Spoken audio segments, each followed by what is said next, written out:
residential options.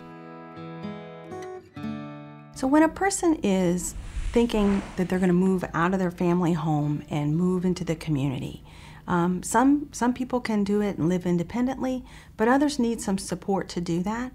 And so the trick for the families is figuring out how to pay for those supports. And there's a wide range of options for residential placements, just as there is for employment.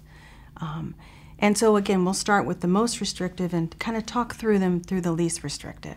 So the first one is a care facility, much like a nursing home or an intermediate care facility that really the focus is on medical needs. Supervision is 24 hours a day, a lot of medical staff that are available, usually a larger facility, very segregated. But if that's the need, that's what's available. The second one on the list could be the family home, where they hire supports to come into the family home to provide those services to their person. The third one on the list would be a group home, and that's a house in a community where paid staff usually work all of the hours that folks live there. In a photo, we see a young woman and a young man who are blind sitting at the kitchen table in an apartment. With them is a sighted woman who is going over the household bills and a calendar.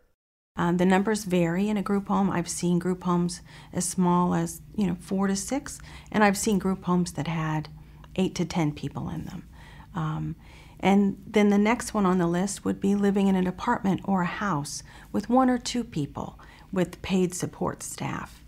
And then finally, the last one on that spectrum for residential options is to live independently, whether it's in a dorm room, in an apartment, in a house.